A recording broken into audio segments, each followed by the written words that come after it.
All right, welcome back. This is the Hit Factor podcast. Coming at you for the first time. This show is going to be sponsored by Shooters Connection. We are really excited to be able to work with Shooters Connection, that they were interested in sponsoring our show. We have just like a big thanks, big shout out to them. It definitely is going to help us continue to produce more content, and hopefully we've got more and more content coming for you guys. So big thanks to them. Shooters Connection has been around. I mean, I've been in the sport for, 10, 11, 12 years.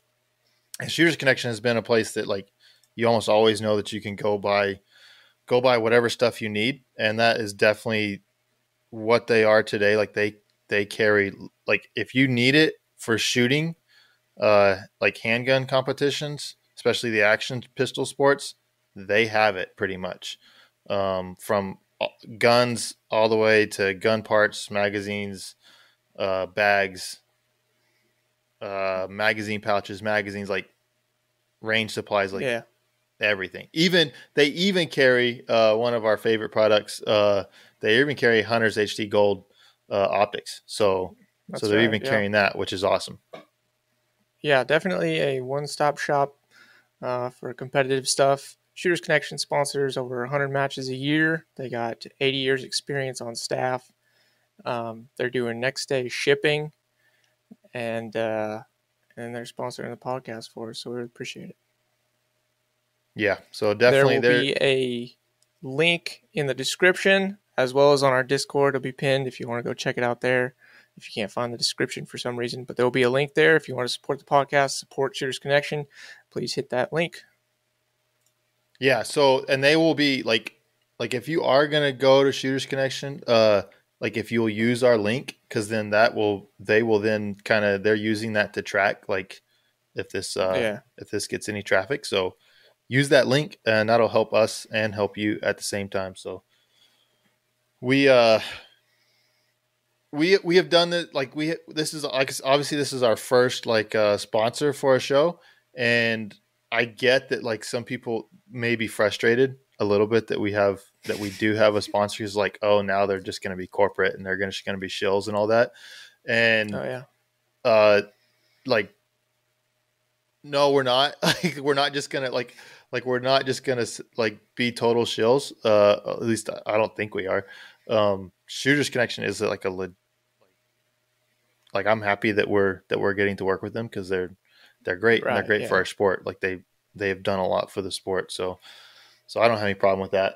I actually did get some other companies reaching out on another platform. There's a lot of different ways to like reach out and try to find show sponsors for podcasts, but actually trying to find one that's industry specific is pretty challenging unless you do it like individually, reach out to them individually. Yeah. So thankfully we had some industry reach out to us and want to go on the show, because there was one that was like, what was it? One was for like an athletic greens supplement, which like I'm not opposed to. Like I've used those supplements; they're just fine. But I was really like, I mean, I guess I would do that, but it's not really. I'd like something industry specific. That would be really nice to break the water with something like that. I mean, if we could get a bourbon sponsor, I'd be pretty cool with that. Yeah, like, that'd be pretty cool. I mean, like we talk. I feel like we talk about it enough that like we should be able to get one. Right. But I'll work on that. I'll see what I can come up with. Yeah, you're gonna reach out to some distilleries. Yeah, for sure. I'm sure they'd want to. Speaking of, well, first of all, like obviously it's a little bit smaller crew. And I mean that in a number sense, but also we're just smaller people than Sasquatch. And so we're a little bit smaller crew. So it's just Jeff and I tonight. We will be, because we're talking about 1911s. That's going to be our main topic. And God's Sasquatch. Gun. Yeah. God's gun, God's caliber, all of that good stuff. 2 world wars, anything you think of. It is right. That. And Sasquatch was going to be gone. So this was a good time to do that. But so since we are talking about 1911s, like it was important, like Jeff's drink of choice tonight it was important that he got an appropriate one. So I'm curious what he came up with. Yeah. Oh, I'm drinking the Penelope that we got in Missouri because it's like, it's probably the harshest bourbon that I have on deck. And I felt like I needed something gritty for this one. Yeah. For this episode. So, and it's a pretty heavy pour for me. Look at that. Look at that. Yeah. We're going to be doing a lot of show and tell on this one. So, if you can watch it on YouTube, I would recommend it. Yeah, for sure. For our audio listeners, I will do everything I can to describe stuff, but I will be showing I will be showing stuff. And tonight I like to show the bottle. This is Jack Daniel Coy Hill, and if y'all look at that number right there, it's 139.1 proof. So this one's this one's a stout. This is Jack Daniel's does a special release every year. And this was this year's special release. So fairly hard to get bottle. I just happened to get lucky and walk into a store right when they got it.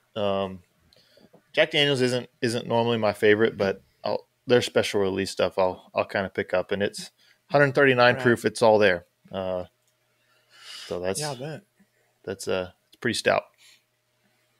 So we also had another request from a kind of a newish listener that he was like, "Hey, I love the podcast, but if you guys could kind of introduce yourselves a little bit again, who you are." And it's okay, that kind of makes sense. If you haven't been with us from the beginning and you missed the one episode where we said who we were and you haven't followed our careers closely, I don't understand why you haven't followed our careers and our shooting careers to know who we are really closely. What are you doing? But so Jeff, who are you? Man, that's so awkward talking about yourself. It is in this way, right? I mean, I guess the whole podcast is us talking about ourselves, but usually fairly self-deprecating. Yeah, I'm Jeff Cawthon. I live in Oklahoma. Been shooting USPSA since 2016, 2017-ish. Single stack GM, production M, and my claim to fame. Here's my claim to fame. I have never finished out of the top 16 at nationals. That's my claim to fame there. How many nationals is that? Well, I've been to three years. I've been so. And then I've been to 4 nationals because I went to L10, single stack and L10. So, so single stack. And then the second time was single stack and L10 back to back. And then the third time was production. So, I really thought you were going to say your claim to fame was when you beat me. That's what I was hoping for. Yeah. I was like, that was. And I shit stomped Jeremy Reid. That's it. No, Jeff's real claim to fame is that he was third place in back-to-back nationals in 2020 at the single stack and then L10 right after that. He was third place in both of them. And I shot with him for single stack. We were on different squads for L10. And he had a chance to win the match. And last day, he blew up on he blew up on a stage.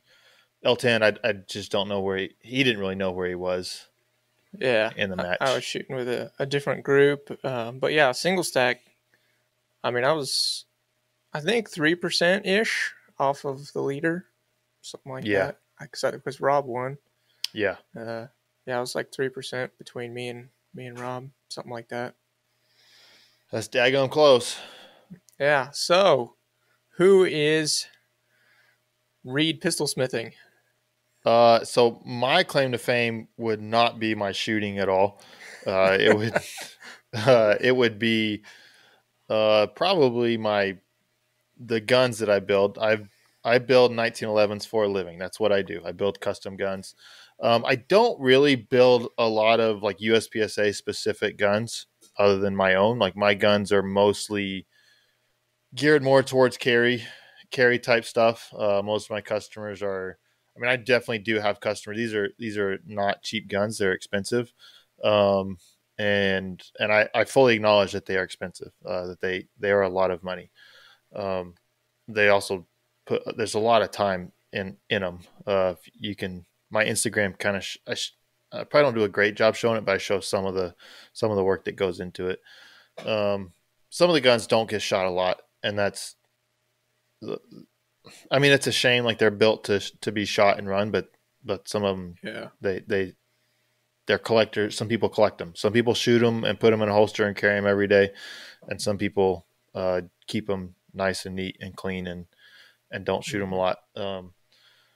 So not a ton of carry gun, not a ton of competition specific guns, although some of them are. I build all of my, have built every gun I've shot in competition except for one production nationals that I shot when it was a standalone in Tulsa a long time ago. So that's what I do. And then I shoot. I've been shooting USPSA. 10, 11 years. What is it? It's 2020. I would guess I'm at like 11. This is probably year 11 for me. And GM single stack limited. I don't really care about that, but my claim to fame, I was on the World Shoot team for the 2017 World Shoot, and we, as a team, we won gold. I was 6th place at that match. Phil Strader beat me by like a point, I think, out of a 5-day match. He beat me by a point. Oh, and man. I literally, my last shot of the match was a delta on a swinger, and I knew it was a delta, and I thought about making it up. And the math was right. Even adding extra time to make it up, even if I had shot a Charlie as a makeup, I would have been 5th, which, oh my goodness. That's probably my claim to fame is the World Shoot and winning gold there. I qualified for the last World Shoot, but it hasn't really happened yet, and I'm not, with all the mess with everything, COVID and all that, I'm not going to it. So I shoot a lot, or have shot a lot in my career. I shoot probably more rounds than most people do in this sport. In the heyday when they could get components and stuff, it was, 50, probably that World Shoot year, I was probably 60 to 70. I don't know if I counted that year. 60 to 70,000 rounds that year. A lot of other years been in the 40, 50 range, 50,000 range. That's a lot of rounds. Did you spread that out on different guns? Yeah. Yes, but at that point, basically I was building myself a gun a year, because 100,000 rounds on a gun, and it gets pretty tired. You're talking replace, slides are going to be probably needing to be replaced, most likely. You're most likely starting to see cracks, especially shooting major at that point. So yeah, it's not all been, I have one gun that's over 110,000 now, but it's not the original slide. Gotcha. So we can talk about those more, but and Jared is not here to introduce himself, but Jared is a Sasquatch. He looks like a Sasquatch. He acts like a Sasquatch. He shoots for CZ. He works at CZ. He is a CZ fanboy. He's a good shooter, top 16, top 10, shoots production, shoots CO, used to shoot limited, used to shoot single stack. Started shooting about the same time I did, 2017, I think. What else? What else about Jared? Don't get in a drinking contest with him. Yeah, don't get in a drinking contest or a hand squeezing contest or anything like that. His fingers are roughly the size of bananas. That's true. Yeah. We'll let Sasquatch introduce himself on the next one and see how much different it is from what we've said. Yeah, I feel like that was pretty spot on. Yeah, I think it's accurate, quite accurate. Yeah. Jeff, if you had to Makes describe your shooting style, how would you describe it? shooting style. Um, Slow. Uh, Probably like more precise than sporadic. Like, should I compare myself to someone? You can. I don't know if I can. I look a lot goofier than everybody I know when I shoot. Dude, I don't know. Shooting style, yeah. I mean, it's slow. I can't freaking pull the trigger fast at all. I shoot slow. I do everything slow, honestly, but fast enough, I guess. Yeah, Jeff is hard to beat because Jeff normally doesn't hang himself. Like normally, like he goes up and he hits Yeah, what he's shooting at. And if you do yeah. that, like you tend to be a lot more efficient than guys that go up and take 2 or 3 shots at every other piece of steel and hmm are missing targets and It stuff like that. it it took me a couple years to get there. I would say probably 2019 was probably the last year that I sabotaged myself at almost every match I shot. Yeah, I would shoot a pretty good match, and then just one stage, I would just sabotage the whole match. yeah, So that was probably the last time I figured out that I needed to stop doing that. Was 2019. So 2020 is the year I had a good year, yeah. and yeah, that's probably me. How would you describe yourself? Um, it's so hard to do, right? Like I put you on the spot to like do that, and Yeah, uh, I think at this point, like like if you watch like just my shooting, generally I shoot as fast as most people. Um, hmm I'm not always the most efficient shooter, position to position, and like that's something that I try to work on. But I need to yeah, shoot sooner. Um, so typically in the past, like if you just looked at my whole career, I typically have been accurate enough and not fast enough. really, Um, that has kind of in the last couple years because I once I kind of recognized that I had a bit of a philosophy change a couple years ago that we've talked about a lot on the podcast, uh, yeah, and I've been faster. I've just forced myself to be faster, but yeah, that is also kind of brought back then. Usually if I'm giving up time, it's usually because I am like makeups on steel. It's stuff like that. That's usually yeah, where I get in trouble. If I have a match where I don't do that, then usually my times are fairly solid. Um, we're not talking Nils hmm or Mason speed here or Jacob speed, but not many people are in that realm. yeah, yeah. So You have a very interesting shooting posture yeah, that I've actually heard other people comment on. Like when you're shooting, they'll be like, "He shoots really interesting." I I don't like watching videos of myself because I don't like how I move. I don't like how I run. Like whenever I run, it's Mhm. kind of hunched. It's a little bit hunched over. Yeah, and it's so weird. Like when the gun's going off and you're shooting, it almost looks like you're like throwing the bullets, like with the gun. Yeah, Like that's what your recoil management looks like. It looks yeah, like the guns, and then you like are throwing the other bullets. and It's it's strange, it's a big problem. Like that's is something it? that I'm like that is something that I'm like trying to like I'm fixing. Like is getting Right, fixed and is getting better this year. Like the last couple 2 or 3 years, like it's been really problematic. right, And that's just try to control that recoil. Like it's not a conscious thing at all. right. But trying to control that recoil and then you end up moving the gun and yeah, Yeah. it's not ideal. Honestly, like I haven't talked about this. Like some of that is I think actually born out of how much I did shoot. Uh, Oh and yeah. I mean, I do think there's somewhat like it wasn't. I don't Like want shooting to when you're fatigued or something. maybe, but uh, possibly, but just more of just like. like the more you do something, the more a bad habit can creep in.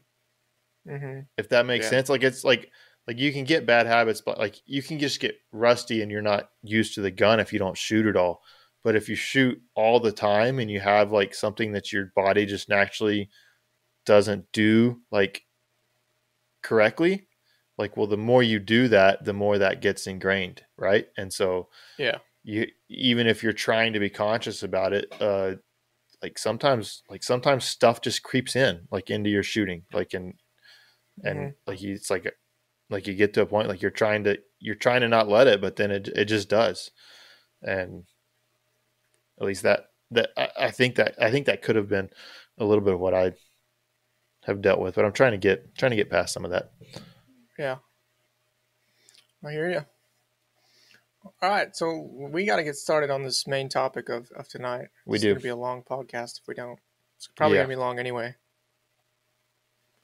Okay, so the topic of tonight is 1911s. We had a request to talk about the 1911s that Jeremy and I have shot or do shoot. I'm currently shooting production division, but for my first 3 to 4 years, I shot single stack exclusively, and so now I shoot production. But Jeremy shoots single stack limited. So somebody wanted us to talk about our single stacks. It's something that we have a fair bit of experience in, and Jeremy is a single stack 1911 2011 Smith of the Yep. Smith Guild. So we're going I'm to not talk about actually them. in the guild. That's a They're totally not allowed different to topic. say they're in the guild. That's rule number one of the guild is you can't talk about the guild. Now, there is an American pistol smithing guild. I have zero interest in being Can't involved talk with about that. the guild. All right, so we're going to be showing guns, talking about parts, talking about everything. Let's do it. You want to go first? Yeah. So first up, I shouldn't hit my mic. People can't see this, but this is actually my baby. If you're on the YouTube, you can see it. This was the gun that basically started it all for me. Like it started my shooting career, and started my pistol smithing career. This was my class gun that I built when I went to Bob Rogers' roll your own pistol smithing class. And so this was the first gun I built in that class. And then it's the gun that I've shot. Like it has so much wear on it. This slide actually is the second slide on it. I don't know. I decided to retire this gun a few years ago, because it was like, this gun is like so special to me, like just because it is the first. It's like I don't want to like totally wear it out. So then it basically got relegated to carry duty, and this was my carry gun for a long time. Like when I was first into it, like this was my carry gun and my match gun and everything. Like I took it, like when I left the range, and I just put it on inside the waistband holster on my hip, and then obviously before you got to the range, like it was unloaded before you got to the range. But and then I just shot with it. And the only thing I did was I would put a magwell on it. Actually, at the first time, when I first started, it had an S&A magwell. The magwell's, it doesn't like super beat up, but I had like an S&A magwell. And that's what I competed with for a couple of years. Because when I first started this sport, really for me, it was I wanted to get really good with my carry gun. Like I wanted to be as proficient as possible with that, and I'm still competitive, so I was still trying to do as well as possible. But I was like, it was like a 4.5 pound trigger, S&A magwell at best, and like nothing fancy. Like I ran a 16-pound recoil spring, a 23-pound mainspring, like factory type stuff, and like it's not a fancy gun, like it's other than like it's just a plain Jane 1911. And so that was the gun that started it all for me. And it was a 45. And so and that progressed. I shot 45s for a while, and eventually like I wanted a 9, because in IPSC a 9 makes a lot more sense often than it does in USPSA a lot of times. And Yeah. I uh, I built a couple of 9mm. What those I built on were, again, I'll try to explain it for the audio guys. This is a Springfield RO operator, and so I built the gun on that, and I don't have any grips on it, Yeah. um, but Yours, this, Jeremy's guns and mine are going to be so different because Jeremy's like every part that goes into his gun is fit and custom and and yeah, beautiful.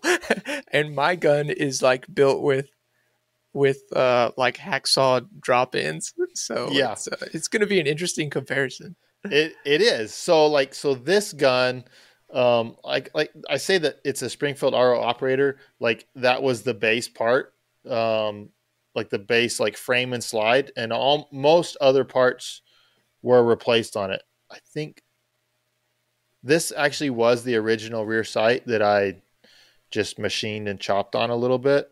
But this gun, it's kind of hard with the lighting. Like this gun is actually just clear coated, because this was, for a while I offered a match grade gun, and basically I didn't do anything to make the gun pretty. I just wanted it to. I just did everything that I needed to for it to function, and um, so that's like this factory mainspring housing on it.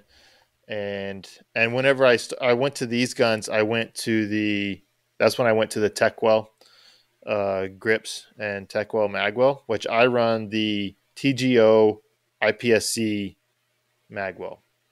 They make a bigger one, but since I was competing in IPS, I was like trying to get on the World Shoot team and competing in that. I did not want to get used to a bigger Magwell because IPSC allows a quite a bit smaller Magwell than USPSA will allow. And so I didn't want to get used to a big one and then have a hard time transitioning to that. So it's like, I'll just go to IPSC all the time. And so I actually still do that. Like I could run a bigger magwell than I do currently, but I just run an IPSC magwell. And I like the TGO. The difference in the TGO magwell, is the front end here. This would go on the front of the gun. It's open. And the reason for that is if you have a mag that is stuck, you can come in here with you can come grab a mag like off of the front and you can still strip that mag out. They make one that wraps all the way around the front, which does make makes reloads a little bit nicer. But then if you get a stuck mag, like you have to kind of reach up there and it's just harder to strip one out. And stuck mags are like, they're a thing. Oftentimes it's not the mag that's stuck, it's a round that's kind of pulled partially forward, and so then it just doesn't drop free when you need it to drop free. Or in 1911s particularly, I think like if some debris gets up in there on like the side of your magazine, like those magazines fit pretty tight in the gun. So anything up there can wedge it in there pretty good. I haven't had that experience with any other guns, so to me it's kind of specific to the 1911s. But. Yeah, for sure. They definitely can be pretty tough there. And then currently, my current main gun. This is probably my favorite gun right now. This is actually my practice gun. A couple years ago, I decided to go to 40 major for single stack. That way, because at that time I was shooting minor, I was shooting limited 40, and I was shooting 45 major and single stack. And I was like, I don't want to load 3 calibers. I don't want to keep up just different brass, large primers, small primers. Like, I don't want to do that. So I decided, and it was time to build a new gun pretty much for my single stack. And so I was like, I'll just go 40. And so that's what I did. This one it's not as gamer as you can get in single stack, because it doesn't have like the weird bull barrel that they allow now. And now that they added 2 ounces, this comes in under 43, which was the old weight limit. And now it's 45. So I could add some weight, but I haven't. This is a JEM frame. And so it's got the heavy dust cover with it's not a Picatinny rail. It's just a heavy dust cover. And so fairly heavy gun, tri-top slide. I like the cocking serrations to wrap around on top, because whenever I cock the gun, like I grab it from the top like that. Again, I have the TGO IPSC magwell. You can see this one's got some good wear on it. Yeah. It's almost gotten gone. beat up. Looks like he freaking ate that thing up. This one's I have one that's a lot worse than this one. Jeez. This one still has lots of life with. Again, the TGO magwell, the IPSC. These are the IPSC. I really like these grips. They're IPSC Positech. If you look at it from the back, like they're really fat. Really, which I really like, but they're narrow up here at the top. So like reaching the trigger or reaching the mag release is not a problem with them. If you have any kind of normal sized hand, if you're smaller hands, you may struggle with that. So this gun shoots really flat. I do have a full length guide rod on this one, whereas my original gun was just a traditional. It's heavy spring. This traditional short guide rod, and so I really like this gun. Speaking of Shooters Connection, they actually do carry all of the Techwell products, as far as I know. And so they have the TGO magwells, they have the Positech grips, and all the other Techwell. Techwell is really cool because it doesn't actually, these little tabs here that you can see, like the grip holds on to those. So just you screw the grip on, and that holds the magwell in place. So if you do need to change it, if you need to put something bigger or smaller on it, that can do that really well. And so I'm a big fan of the Techwell products, and Bob Novak, the guy that started all that and did all that, is a really cool guy too. I really like Bob. These are the guns. What about your parts? Like, what parts do you start with? Like, do you want me to go through the whole gun? I mean, you might as well. I mean, make it don't take all day, but okay. I mean, you might as well. Okay, so what I use cart barrels almost exclusively in my guns. So even in my limited guns, I use bushing barrels because I use cart barrels. Cart doesn't they don't actually make a bull barrel. Carts have always, they're really tough barrels. Like they're just really tough. Like they will handle a lot of abuse, and they're accurate, and I'm just really used to them. So I use cart barrels. I do use EGW, their hammer sear disconnectors on all their. This is the it's EGWs. I should just have the name off the top of my head, but I can't remember what they call it. But it's EGWs. They don't really. That's the only one that they make, basically. Their hammer and sear kit works really well. They're not drop in. Like anybody that says like there's a drop in, like I just dropped in a hammer and sear into my 1911. Okay, like it's not fit properly. Like you can do that, but like if you just drop it in, it's like, oh, this is a great trigger. There's a really good chance you're actually only picking up one hammer hook. So like the sear's only riding on one, and so it feels great. It feels crisp, and at some point that other hook's going to come in contact, and all of a sudden your trigger's going to get either heavier or have a lot more creep or a lot grittier, or like, so that's going to get real. They could get tricky. I am fairly conservative on my 1911 builds. Like as far as like springs, like if I'm shooting major, like I'm running like a 14, 16 pound recoil spring and somewhere around like a 19 pound mainspring. Not super light. Like if I'm going 9mm, in that 11, 12 recoil spring, 17 pound mainspring, something like that. You see lots of guys that like they do kind of some crazy stuff, and they do some really light stuff. I don't. Like there's reasons for that, and people do it for shooting characteristics, but I think you're kind of. I don't think it's all that important. trigger. I have an SV trigger in it.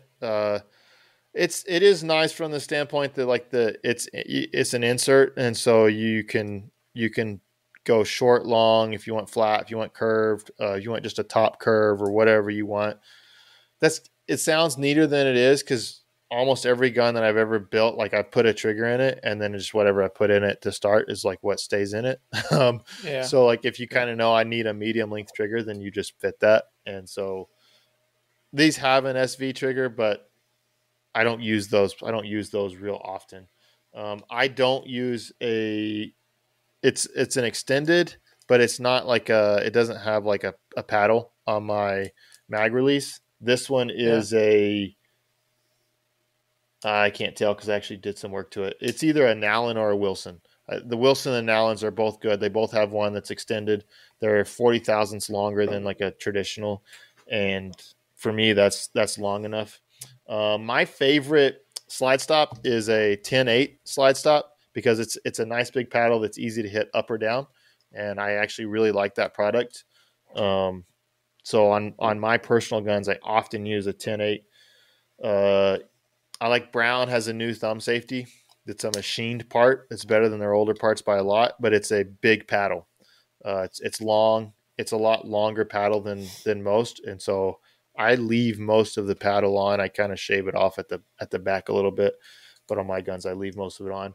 I use fixed sights. I'm not a believer in adjustable sights. I've never used adjustable sights. I've always just used fixed sights. I don't feel like that has ever burned me one time. Actually, I did have a rear sight break in half. So Jeez. like that sometimes that can happen. That was a little bit. It was a fixed sight that broke in half. Yeah. So you have a big stress point on that dovetail. I need a pointer, but on the dovetail right here, like you have a stress riser right there because that is such a sharp corner, and so like that is a place where a crack can form. But I've had it happen once, and I don't know how many hundreds of thousands of rounds. I mean, it probably 300,000 or 400,000 rounds at least. Yeah, I mean that's better luck than I've had with sights. So yeah, front sight. I am a big fiber guy, but I make them myself. So the video guys can see like most fiber sights are like the fiber is exposed all the way across here. And so mine, I simply cut a slot in the top, and that's the only place that gets sunlight. So it's really nice because you get a fiber that shows up, but it doesn't like glow. It's not like super bright. It doesn't. You can still see the black of the front sight around that. Because I used to shoot nothing but all black front sights, but that was a good compromise. It also protects the fiber, so the fiber doesn't break real often. Let's see. Anything else on the gun that you're like parts wise?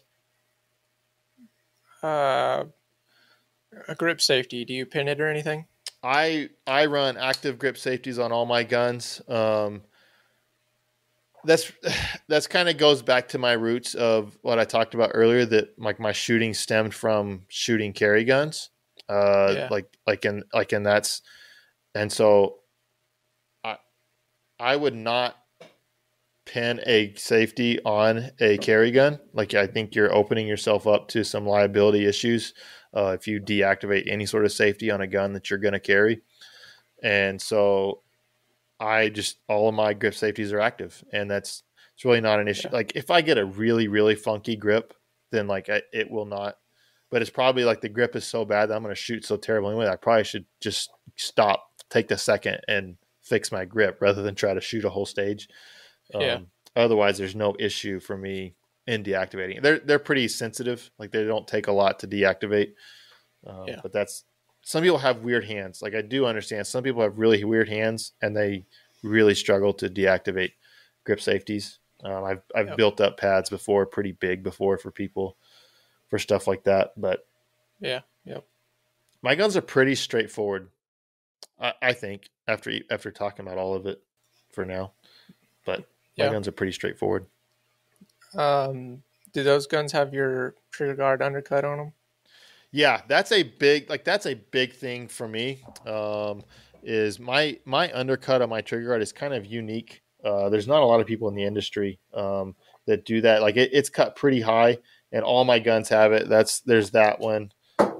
Here's this one. This was my first one. So like this is literally my first gun. So like you can see like that undercut has been there from the Yeah. get go on this. My other one looks the exact same. Um, like if you pick up like a factory, to me like that would be like one of the first modifications I would do to a gun. Like if you pick up like a factory like Springfield or Colt, like and like just grab it, like it forces your fingers so far down on that frame that it's like, how does anybody shoot this? So I cut it as high as I possibly can, and like it's actually weird for me to pick up a 1911 that doesn't have that. Yeah. So Yeah. yeah, that's actually I think a good question. Um, so yeah, I want you to talk about one more thing while I go grab another gun. Okay. Talk about your cuts that you have on your like mainspring housing and front strap. Oh, okay. So, um, I mean, this is something I offer. Like, I offer two different options. One would be a checkering. That's factory casting. I shouldn't use that.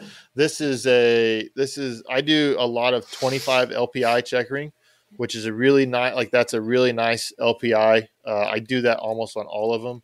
The problem with checkering is it's gonna be tough to see this, but it can get dinged up really easy. Like a gun that's gonna get used a lot, it can just get beat up quite a lot. And so I was like, what is a good fix for that? Well, I, I'm not going to say like, I'm not going to claim any originality on anything on 97, but I have this pattern here, which somebody dubbed it Ego pattern. I really don't like the name Ego pattern, but that's just what it's been called. Some people may call it a frag pattern. But Frag like out.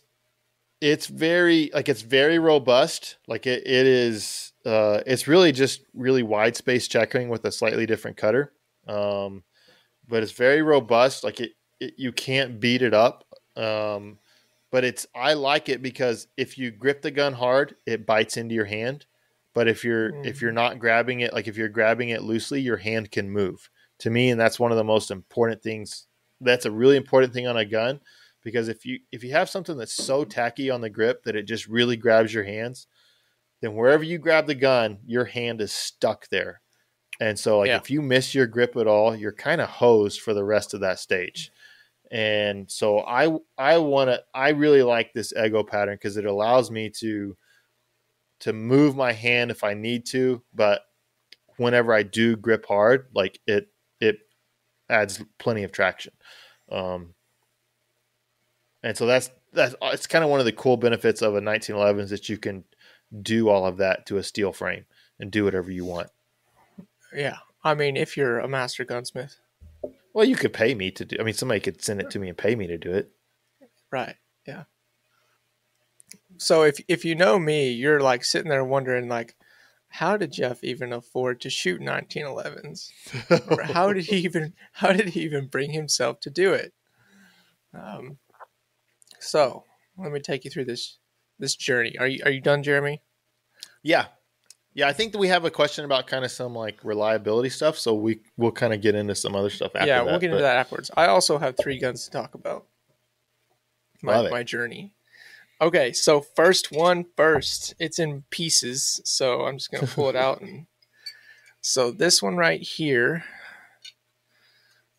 it's blacked out. This is actually a Rock Island, and this was the first gun that I purchased specifically for USPSA. Rock Island 9mm. It's got a 10-8 flat trigger in it. This is Duracoated. I completely took it apart and like almost gave it a melt job. Like I hit every edge on this gun with a file. And yeah, I mean, I worked it over. And then I shot it a whole bunch. And you can see I did an undercut as well. Except I am not a master gunsmith, so it is not straight, nor is it smooth. But it is functional. It does get the finger up higher. So yeah, that was my. Oh, it's so smooth. God dang. Yeah. Anyway, that was my first 1911 9mm Rock Island adjustable sights, Dawson fiber optic front. I think I ran an SNA on this gun. Mm-hmm. I think. Probably. Yeah, I believe. And then it has an extended Dawson mag release. It's just a flat front. It doesn't have a place for a button or anything. And then all the other parts were original to the gun. The slide stop, the safeties. I probably used a couple of different like firing pin stops on this gun because I was into that. Just trying different stuff. Trying to manage that heavy recoil. Yeah, exactly. Yeah, and I think I ran like a 9-pound recoil spring in this thing. Oh, jeez. Yeah, a 9 or 10, something like that. So that was my first venture into the 1911 world, the Rock Island. This gun was actually badass. Like it ran good. And That's I only awesome. abandoned it. I only abandoned it to shoot major. Like it wasn't a problem with the gun. So that was the first one. So after that, I did really well with that gun and impressed a few local people. So a local guy offered to build me a gun because he was, so impressed with how awesome I was. And I do really appreciate that. But so that was Firearm Solutions out of Duncan, Oklahoma. They're no longer a shop. They closed up and they do something else with their facility now. They're like an event center. So they're no longer in the firearms industry. But they built me this gun. And we're empty here. So this is the gun that Firearm Solution built for me. You can see, or you probably can't see, but serial number FAS Firearm Solution 2017 serial number 2. This was like the second custom gun that their shop ever put out. So it's a Caspian frame and slide, adjustable rear sight. They had a different sight on the front. I put a Dawson on it. I think Extreme Engineering ignition parts. That's the Koenig hammer. Yeah, but Extreme Engineering makes one that looks like that, I think. But yeah. And then I don't know what the safeties are on this gun, but I just tried to, yeah. I mean, it's double-sided safeties, ambi safeties. Oh yeah, so I run single-sided safeties. I do not run an ambi on any of my guns. I run single-sided safeties. And this gun had front strap checkering on it. I changed out the mainspring to a curved. I always run curved or arched. Yeah, mainspring housing just because of the way it fills out my palm. And I am one of those people that has a weird grip, I guess. So grip safeties always give me grief. So both these guns are pinned. This one was pinned by them after the fact. I went to them and I was like, hey, pin this for me. So they drilled it and put a pin in it. That's it. It has, this trigger is like I don't know, dude. I found it on eBay. It's about to get weird because I put the next gun together. But yeah, so this is like some sort of K pattern. It's a flat face, and it has the pre-travel screw, and then it also has the wings or flaps in there, so you can adjust how far it comes out. So that's an over-travel screw, and then be pre-travel tabs. There you go. Yeah, I'm glad you're here, Jeremy. So this gun actually, I think I put 5 or 6 sights on this gun, the adjustable sights. Yeah. It was usually like 2 or 3 a year, and they would just break. Yep. Something about this gun, because I didn't break any on the next gun. But this gun, I mean, they would fracture up here towards the front of the sight there, and then I would just get really nervous, and I couldn't think about anything until I replaced it. I never had one come apart, honestly. Yeah. but they would break and it would start separating right there. And I just figured it was a matter of time until it came flying off. So as soon as I saw it starting to break, I would put a new one on. And this gun is now cracked. The slide is cracked. So I stopped shooting it. Last match I shot this at was Area 3 2 years ago, where I beat Jeremy. He kind of cheated to beat me, if we're being honest. That's it. And this gun, I think, is 41 ounces. So it's well under the limit. Yeah, it does have an extended magazine drop there. Mag button. Has an extended with the, I think it's Arredondo. Is that how you say it? Mm-hmm. Arredondo. It has a polymer. It's a polymer paddle. So it's an interesting. Arredondo polymer button. I really liked it. It's very aggressive pattern on it. And it kind of like it flips out kind of. Man, I've never been able to run an extended. I mean, like one of those, like a paddle. Like I'll depress it with my hands. Yeah, I won't. I've never ever hit one with my hand. Cool. Do you have to? And then you have to flip the gun otherwise if you don't have that paddle on? I don't know. Probably. I put the paddle on and I was like, yes, I like it. So then I just used it from then on. Yeah. And then my grips that I actually didn't find till like 2020 were these shark skin grips.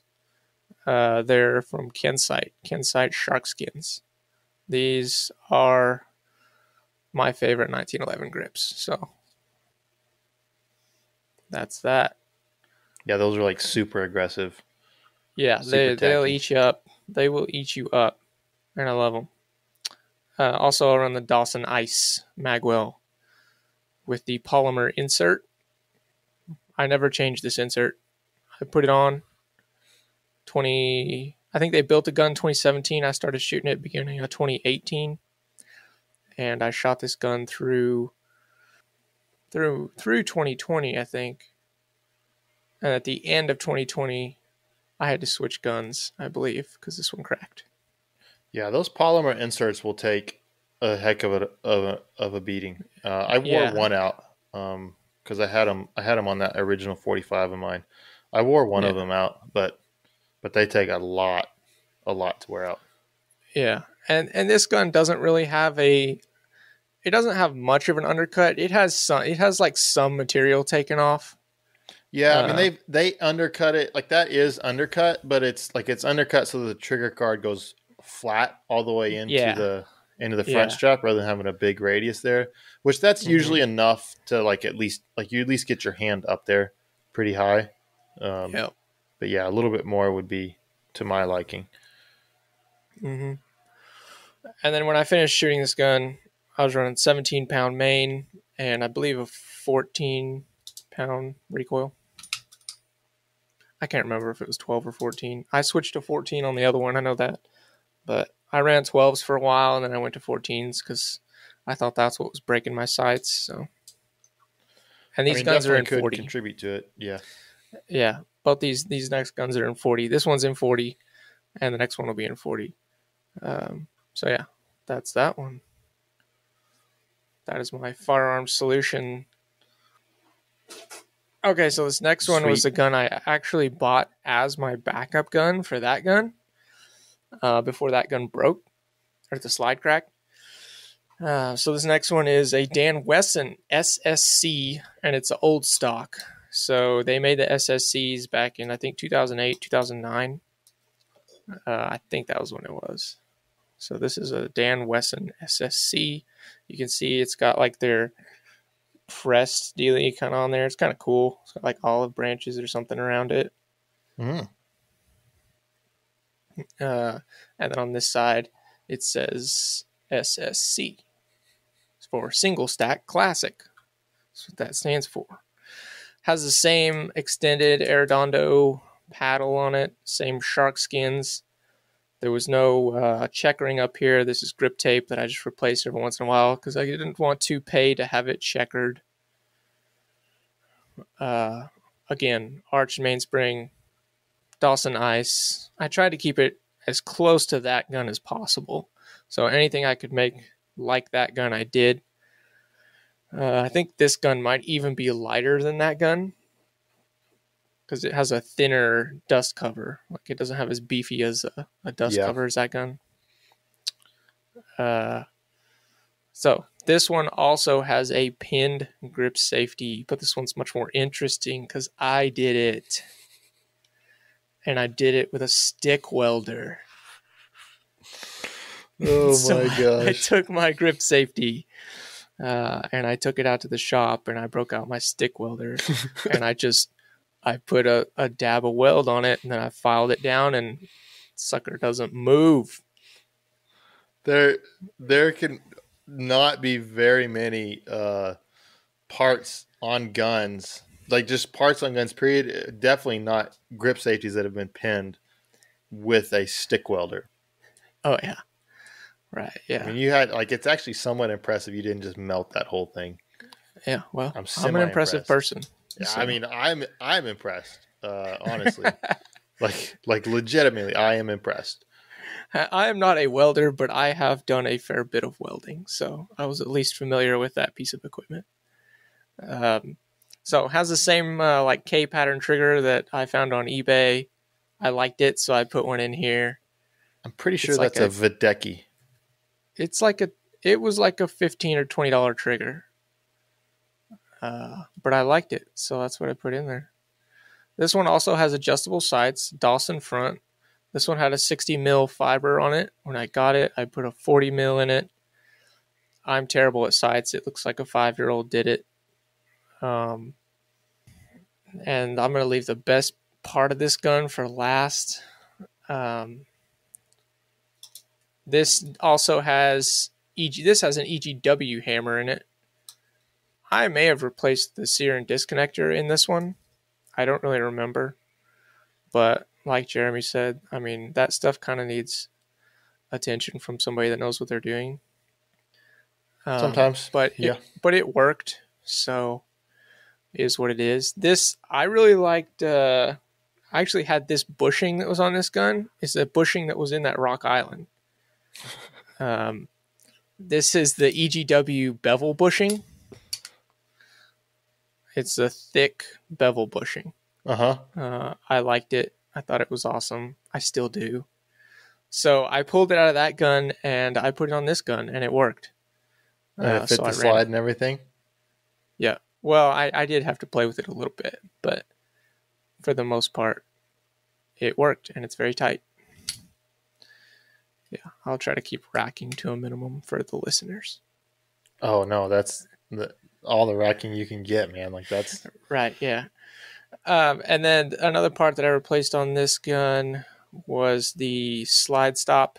This is a Wilson slide stop. And I was actually pretty impressed with this part. It was probably one of the nicer parts that I bought, that I got it and put it in, and I was like, damn, that the machining on that is pretty nice. That's a pretty nice part. As far as drop-in parts go. Drop in air quotes there. It did work for me. Yeah, Wilson. I use a lot of Wilson parts in my guns and a lot of EGW. I'm not married to either of those, but I do use quite a few of both of those companies. Yeah. So that is pretty much the gist of that one, I think. All right, so now the most interesting part. I'm going to tattle on myself a little bit here. Jeremy's going to start laughing when I start talking about this. I think I actually know what this is. Okay, so the thumb safeties on this gun are not functional. So that year that I shot Nationals 2020 and did really well, I shot with no functioning safeties, so you can strip me of my uterus trophies if you like. But yeah, so you engage the safety, you push the trigger, push it in, and then when you disengage, the hammer drops. It does usually, not all the time, it catches on the hooks there. But the half cock notch. Yeah. So yeah, non-functional grip safety. I haven't shot this since nationals, basically. So that's one thing. I need to put some new thumb safeties in it. Okay, so that brings up a couple of things that Jeff mentioned earlier that we can kind of go one more into. thing. Oh, One go more ahead. thing. Both these guns, both my 40s have the EGW. They have like that new round style ejector. It's like some sort of hardened extractor. Mm-hmm. Yeah. And I put it in that gun and it worked. So I bought another one and I put it in this gun and it worked. And I never had a problem from either one of them. So that's what I ran. And it was something that I could tune fairly easily, and I liked the product. So yeah, it's like that. I don't know. It's just like a different style. It's like round instead of flat. Yeah. You know. I don't know This surprises me a lot because I use a lot of EGW extractors, but they require a lot of fitting, and so Yeah. I'm a little shocked that you just dropped it in and they worked. Yeah. I mean, I think I maybe sanded on them a little bit, and then tensioned them a little bit. Mm-hmm. I definitely put tension in both of them, but Yeah. for the most part, yeah, I just put them in and did nothing to the hook or anything like that, and they worked in both my guns. So Cool. that's it. Dan Wesson SSC. I got this on Gunbroker. And Yeah, good those thing Dan I had Wessons it. actually like if you're looking for a stock gun that has quality components in it that's not gonna like break the bank. Yeah. I mean, they're not Glock prices. They're never going to be Glock prices, but the Dan Yeah. Wesson is a really, really good option. Unfortunately, Right. they made very, very few 40s. Like Yeah. Jeff's, like he looked for a long time to find that one, and I think even finding a backup to it has been hard. That's partly why I think he's shooting a Canic now. Yeah. And like I said, this is an old stock SSC. This is from, I think it's 2008, 2009 was the last time they made them. Mm-hmm. And this is not the quality of gun that you will get from Dan Wesson today. Like this had MIM parts in it. Yeah, Most of the parts in this gun were not nice, which is why almost all of them have been replaced. It's why it has the EGW part. It's why it has the Wilson Combat part. That's why it's got a different trigger in it. Everything changed because there was not good parts in this gun. So I spent a lot of time doing some hacksmithing on it.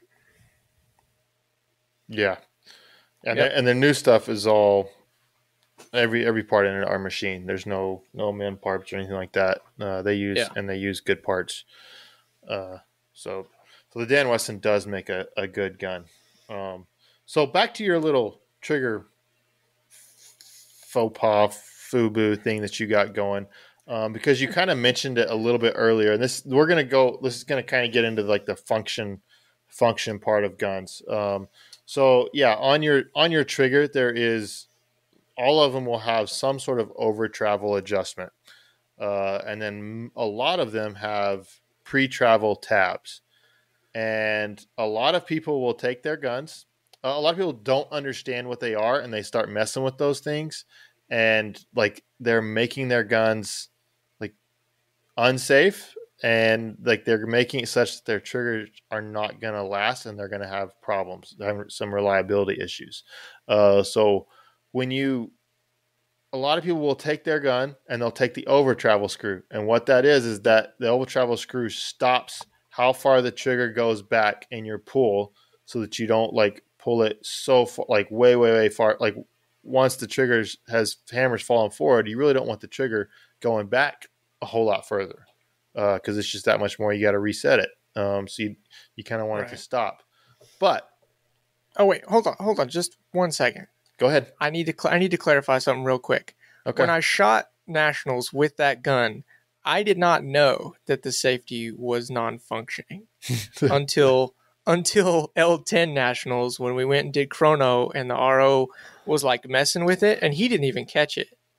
Right? Yeah. He was like doing the safety checks and he's like, okay, but I was watching him and I was like, what the heck? And so after I got it back, I went to the safe table and I was like, oh damn. that's not functioning. So yeah, I did not know. Okay, disclaimer: I did not know it wasn't functioning when I went to nationals. Okay, I'm done. So yeah, okay. So the over travel screw, like it stops how far the trigger goes back, and a lot of people will take it and they will basically screw that screw back so far that basically as soon as the trigger and the hammer will fall, they push it all the way to that point. Um, that's problematic. The hammer still has to clear the half cock notch. And so you have to have enough over travel that whenever you pull the trigger back as far as you can and you ease the hammer forward, that you don't feel it brushing that half cock notch at all. And that's important. One, because that can cause light strikes. It can cause damage to your sear nose, and like you need to have like that. So that needs to be there so that all of that functions correctly. So if you want to set that over travel screw, make sure you're paying attention to that. The other place where people really mess up is their pre-travel tabs. They think, well, I'm just going to take out all the pre-travel so that if the trigger moves at all, well, then it's breaking I'm breaking the shot. And so I want as little pre-travel as I can get in that trigger. That gets problematic because if you take up so much pre-travel, then it will have tension, and the sear will not catch on that half cock notch, like because the trigger is already putting pressure on the sear, and so there has to be enough room in that sear movement and that trigger sear disconnector movement. I often have to add pre-travel to guns to make sure that they're safe, because if it's not catching that half cock and you have a situation like Jeff's, because it sounds like his doesn't always catch his half cock notch, and he's real lucky that when it got tested and the hammer fell, that it did catch the half cock, because otherwise that gun was going off and it would have kept going off probably. And so that can be a problem. Those pre-travel tabs are there, and a lot of people just take them and bend the snot out of them. I just had a customer that paid me to build him a gun, and he made some post on some forum like, yeah, I got that, and I bent the pre-travel tabs a little bit. It's like, dude, I fit those pre-travel tabs. Yes, they're there that you could bend them, but yes, there's pre-travel on that trigger, but there was the appropriate amount of pre-travel in it. Dude, I cannot fathom someone taking a gun that you built and doing something like that. Literally, take it. Literally, he took it out of the box and did it. Even before he went to the range, just started smithing on it. It's you paid me to build it, but so if you don't know what you're doing with the over travel and pre-travel tabs, just leave them there. You're not gaining anything. To take the pre-travel out of the trigger, you're not gaining anything. You're not going to shoot better by doing that. So just leave them alone. Yeah. That's something that a lot of people don't understand, and I think they understand, but they don't understand the ramifications of what they're doing. I definitely don't understand. So I don't even remember, honestly, how I set mine up. I think I just used them to take rattle out of the trigger. But honestly, I don't even remember. Yeah. And sometimes there is a whole lot of movement in the trigger there's a whole lot of movement, and sometimes you do bend them some, but usually it does not take I've opened some guns dadgum, you guys bent this a lot, because usually it does not take a whole lot of bending to get it. Those tabs didn't used to be there, and Smiths would go in and they would either cut tabs with a Dremel cutoff tool, or they'd put a little spot weld on the very front of it and build up that way to be able to do it. You got any reliability tips for anybody? Yeah, I think every reliability issue I've had with a 40, with a 9, I had probably magazines were the biggest factor. We're just trying to find magazines that worked good in my gun. And to be fair, it's a Rock Island. It's not a super high quality gun. Like there were some angles that were most likely not cut correctly in that gun.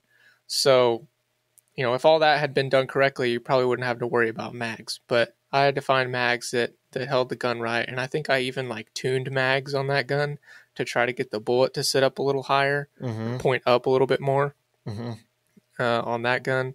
So that was the only thing. And then probably the thing that I've messed with the most on all my 1911s is extractors, just extractor tension. That's probably the thing that I've messed with the most. If it won't feed, I'll loosen it. Yeah, just stuff like that. Or if I get a stovepipe, like the first thing I do is check extractor tension. Yeah, extractors. That's like my only thing. I'm not a smith, but my guns always ran, and I pretty much always just messed with extractors. Yeah, I mean, the extractor is basically in contact with it. I mean, once it's come up the breech face halfway, the extractor is touching that round, and it's touching it until the round is gone, if the extractor's has enough tension on it. Yeah. So yeah, the extractor has a lot. It affects feeding, it affects extraction. So it affects a lot.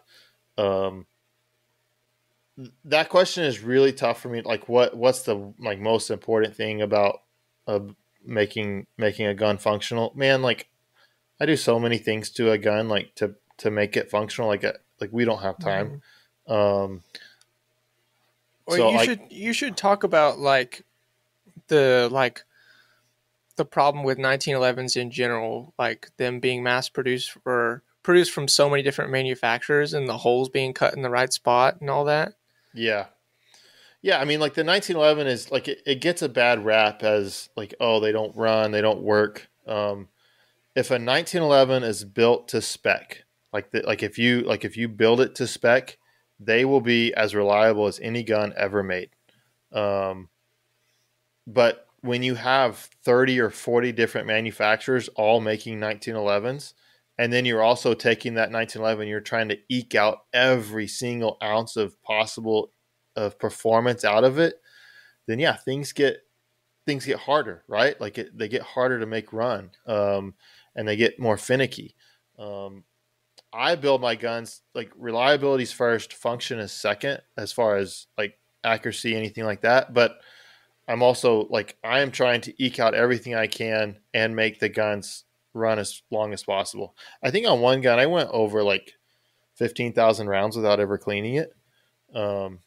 So I would say like one thing that's important in a gun is a 1911 gun. Like every time I shoot, I oil it. I oil it. There's some important places to oil it. One, the slide drags a lot on the barrel hood right here. So put oil there because that's going to get oil on your hood. It's going to get on your breech face. It's going to get on your upper locking lugs. It'll eventually work its way down to your lower lugs. So that's a really important place to put it. Lock the slide back. Put some on here where the bushing interacts, because right at the end of the barrel, that's where the bushing is going to interact with the barrel. That's where it gets tight. I'll usually put a drop on the guide rod just so that there's not really a lot of friction there, but there's the spring friction. So I put some on there, just keep everything working smooth.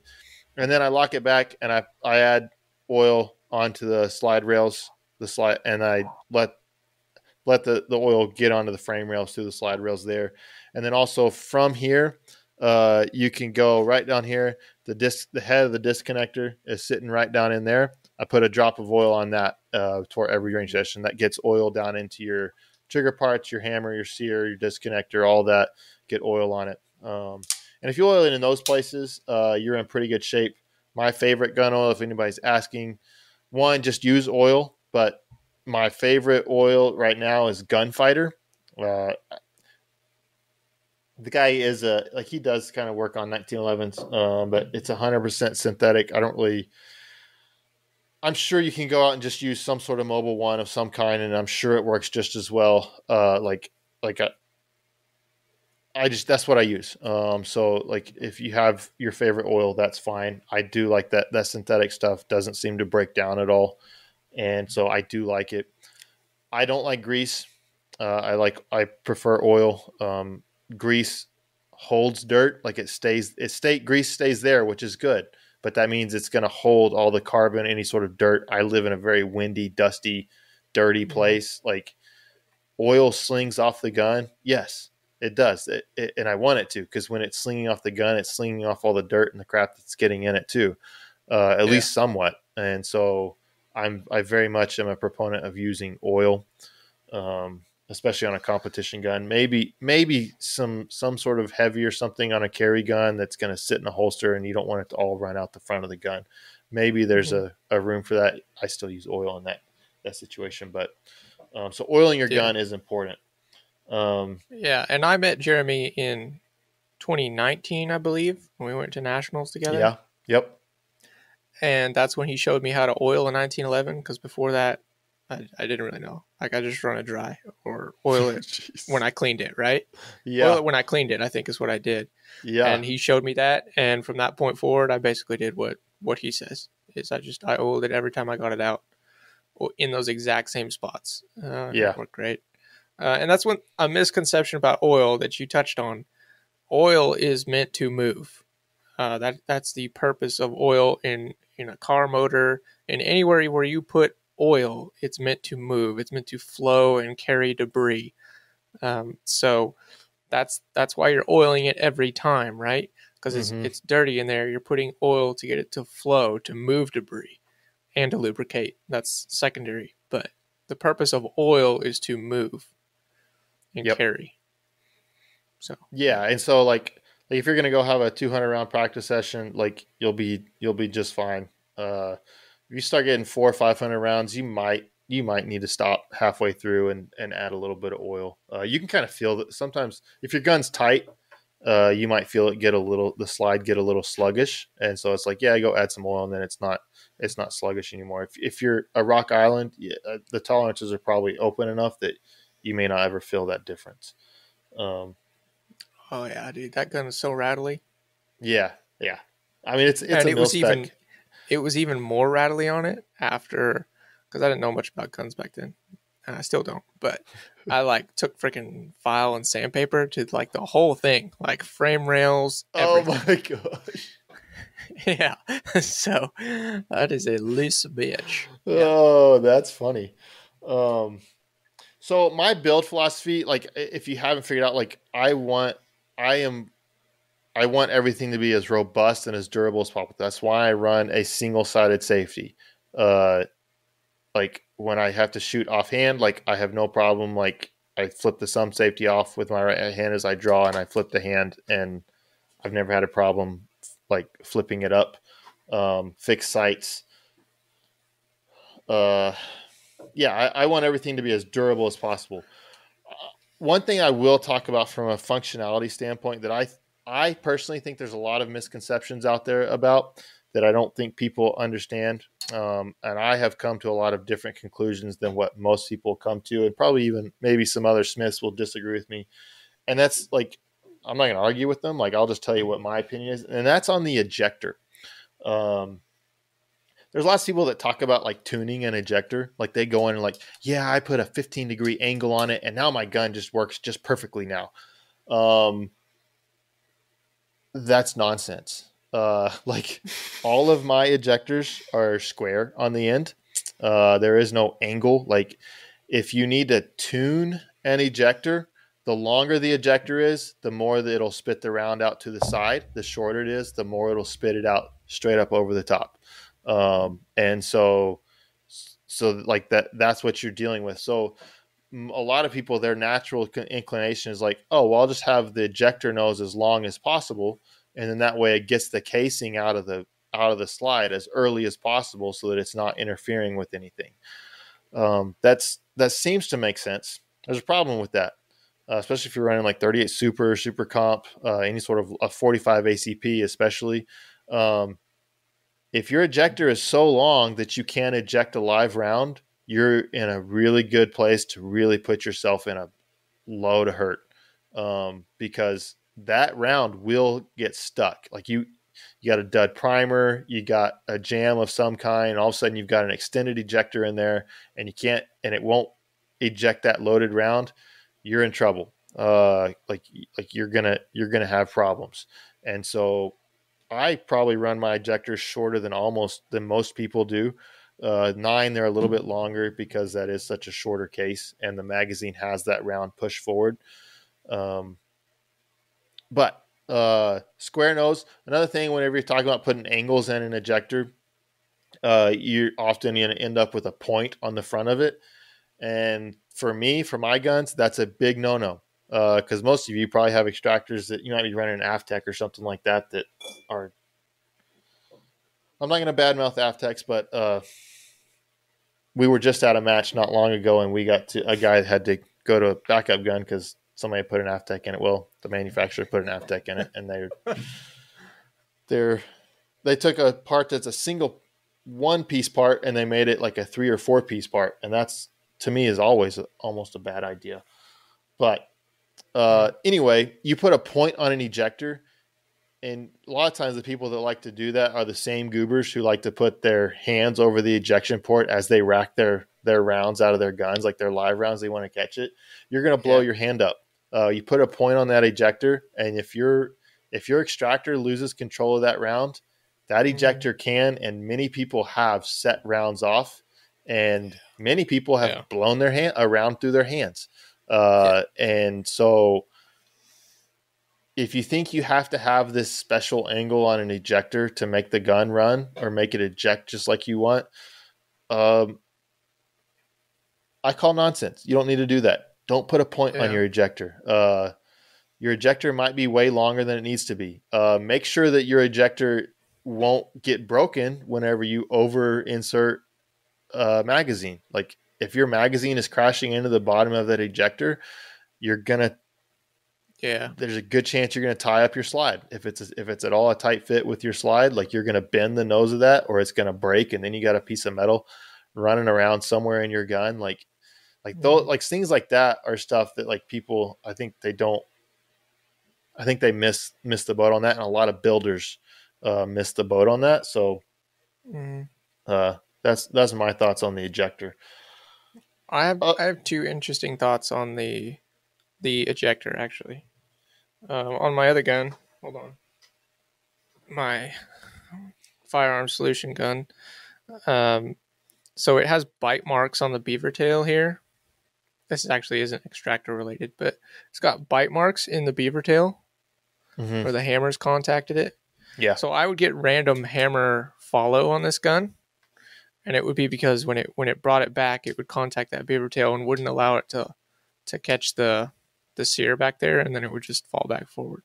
It always caught the secondary hooks or half cock hooks, but it would be an issue that I had, and that was another reason that we pinned the safety, because it wouldn't do it if it was pinned all the way back, right? It was when I got that high grip and didn't get the grip safety pinned, then it would catch it and I would get hammer follow. So that was another reason we did that on that gun. Ejector wise, like Jeremy said, people will blow their hands up. Before we go to ejector, like I gotta correct Jeff here. Like that was not causing your hammer follow. Like, because when the slide comes back, like this, like oftentimes the hammer will bounce into the grip safety. Doesn't mean the grip safety's not, because once the slide goes back, like the slide is pushing the hammer down as far as it needs to catch the sear. Okay. Like, and if the grip safety was high enough up that the slide couldn't, like that it couldn't do that, it would bind the gun up. Does that make sense? So why did they get the hammer follow? Because it was bouncing off the hooks. But it never got it once we pinned the safety. Like there's something weird there, but the hammer is cocked enough. Like you can do it, you can rack that slide slowly. Like the hammer is cocked enough to catch the sear. But not when it was unpinned. Like if I held the grip safety it would up. bind that is static. Like the slide's position is static. Like it's moving, but the level of it is static. It will always cock that hammer the same amount. Right. Whether the grip safety is up or down. Because if the grip safety was up high enough, to keep the hammer from going back far enough to catch the sear, it would bind the slide up. Does that make sense? Man, I wish I could unpin it to show you. But okay. Now you may be adding some sort of weird pressure. Like it may have been adding more pressure on the hammer so that it would bounce up harder into the sear and bounce off of it. But it's not an issue of it not being cocked far enough. Because if the slide came back, it cocked far enough. The hammer was cocked far enough to catch the sear. Right. Yeah, I don't know. But it stopped doing it once we pinned the safety. So whatever happened, it stopped. I stopped getting hammer follow when we pinned the safety. That's good. So ejector wise, on this gun, you were saying like people blow their hands up, and I think that generally happens when people do this. They tilt the gun this way, and they do this to try to catch it. Yep. So the round is falling towards the ejector, right? So they'll tilt the gun like this and try to catch it like that. I'm not saying this is the safest way to do this. Probably the safest way is just to jack it onto the ground. But if you are going to do that, you can tilt it this way. And then your round is falling away from the ejector. So you reach over the gun, catch it that way. So it's still not exactly safe, but if you are going to do it, I mean, that's the way I've always done it. So that's why I'm saying that you can do like that's a good advice. I will say from a function standpoint, even if you're holding the gun that way and your extractor is losing control of the round, like it's falling off of the extractor, you don't have enough extractor tension. So you're going to have problems otherwise anyway. But yeah, definitely like covering the ejection port as you rack around, that's just a big goober move anyway.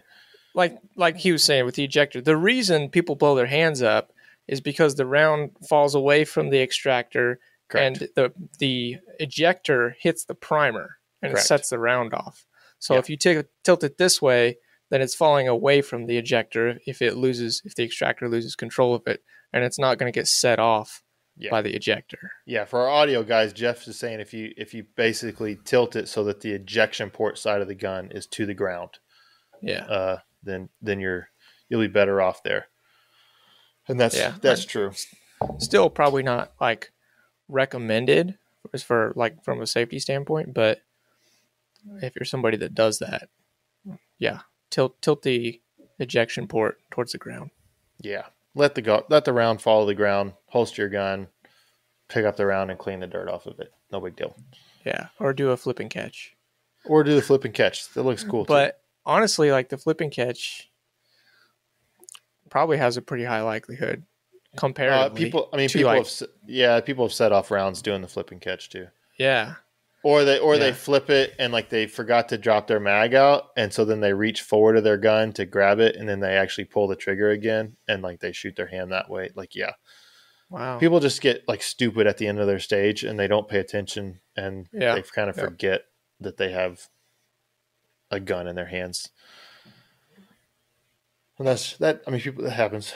People do that. There's a lot more that could be said as far as reliability, functionality. But we don't have time, and like it's really tough to do that just over a podcast. And this is pretty long, as Jeff said. Yeah, I knew it would be. Yeah, we could talk more, but it's a fun topic. I mean, you're really into 1911s, obviously. I shot 1911s for the majority of my shooting up until this point. So it's something that I enjoy talking about. And it's also very interesting that we have super different approaches because you're a gunsmith and I'm not. And I don't even want to pay people to work on my guns. So everything's very hacksmith together. And sometimes I don't even know what I'm talking about. But my guns generally always ran. So there's that. Yeah. So if you guys have any more questions about if you want to answer more stuff, you can message me directly, or you can send us on the Discord or the Discord's really the best place. If you're not on there, you should be on the Discord. It's been kind of hopping this week. We've added a bunch of people. I think it's like doubled in the last 10 days. Yeah, so that's because of the speed reload competition that's been getting some chatter over the internets. Which by the time this drops, we'll have about 3 days of that competition left, I believe. Yep. Yeah, so that competition will end on the 30th. So if you want to jump in and get a quick entry in, go to Discord. There's a channel in the Discord called Speed Load Contest. You go, if you looked at the pinned messages on that channel, there's a list of rules there, what the reload needs to, how you submit an entry, what it needs to look like, and the rules and procedures for judging that will occur. Travis Tomasi has offered to judge the competition for us. So once we get all the entries, we'll be having Travis on the podcast to talk about the entries and talk about who he decided is the winner and probably first and second runner up. So yeah, go check out the Discord to get a piece of that. And I will say, link to that will be in the description. So yeah. And before you submit your entry, the entry has to be submitted on Discord in that channel. So you have to be on Discord and you have to submit it in that channel. But before you submit your entry, read the rules. Read the rules, yeah. Just read through the rules. They're fairly simple, they're fairly straightforward. But there are some rules that which are mostly the rules are to make Travis's life easier and simpler. And for him to make collecting the entries simple. We don't want multiple videos for one person because it just makes it difficult to go through and try to figure out which one you were trying to submit. Though as people are submitting them, I'm actually downloading them. So yeah. But yeah, I took the time to write rules and procedures, so go read them. Yeah.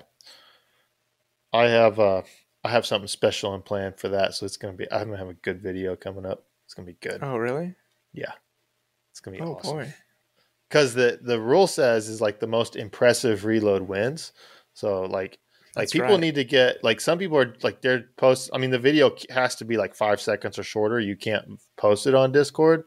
But I think people need to get a little more inventive in there. And it can only, the rules are very specific. It's you start aiming at a spot. You do a dry fire reload and you finish aiming on a spot, and that's it. But I think there's some room in there for some inventive stuff. So subject to interpretation. Oh, there's so much that can be done. Wow. Just whatever you think will impress Travis Tomasi, get on it. Do that. Are you gonna dress like Travis? I don't think I can pull off Travis dress. Travis is. Are you gonna shave your head? No. I am. I'm gonna shave my head. But we'll see. I gotta find. I know I'm not gonna give it out. I don't want to say what I'm gonna do. Are you gonna have a bulldog in the background? No, I wished I did. If I could, maybe I can get Kenobi. I can get my German Shepherd to sit still long enough. Are you gonna do a dry fire reload in the back of a Ford Lightning while I was driving down the road? That would be dude, if I had a friend with a Ford Lightning or something, I would be doing my reloads in the back of a Ford Lightning. 100%. I 100% would be doing that. Unfortunately, I don't know anybody with a Ford Lightning. So it has to be an old school Ford Lightning. It can't be one of these new ones. Right. Yeah. It has to be an old school one. I don't know what year those were, early 2000s or something, or late 90s. Around whenever Fast and Furious was out, right? There's a couple different models of Ford Lightnings. There's the old square body style. Yeah, there's all the square body ones. There's the early 2000s. And then there's the current ones. There's 3, right? There's only 3 body styles, really. Yeah. Are you talking the current? You talking the electric one that they came out with? Is that the only one? I thought they had a new, one of the newer body styles in a Lightning. Have they not done it? I don't think so. I think it's just the electric. So there's only 2 body styles. I'm not a Ford Lightning fanatic or anything, but I know there's a square body, and then there's an early 2000s one, which I believe is the one that Travis has. Yeah, it's his Or second had. I one. don't know if he still has it. No, it's his second one. He had Oh, one, really? and he loved it so much that he bought another one. I'm almost positive that I talked to Nice. him about that. Um, yeah, so he's a fan of those Bulldogs and Ford Lightnings. Right. If that gives anybody any ideas, like he likes that stuff. There's some fresh ideas right there. Yep. Okay, well, we had a couple more 1911 questions, but we're pushing like an hour and 40 minutes. Yeah, we'll hit those another time. So we got the reliability one. We'll just we'll save the other ones for other podcasts. So yeah, that's Sounds it. good. Go hit up Shooters Um, Connection. Use our link, and that'll help us out. That'll help us them out. You'll get some cool stuff. It'll ship fast, and that'll be great. Yeah, Like, most of the comment, parts that subscribe. I talked about on my guns would be parts that would be available from some place like Shooters Connection. Like Jeremy talked about the Techwell grips, they got all that stuff. They got lots of 1911 parts, sights, and they got holsters and everything for 1911s. So they were a good sponsor for this episode for sure. Yep. Yeah, that was a fun one. I would do that again if we could find more 1911 stuff to talk about. Oh, we can always talk about stuff. Yeah. But hit the social media pages, like Jeremy said. All the links will be in the description. And Discord, hit up the competition that we got going on over there. I've got it pulled up here, checking her out. Got a nice community going on over there. And hopefully next time y'all tune in, the Squatch will be back with us. We shall see. We will. You'll have a good night. Peace.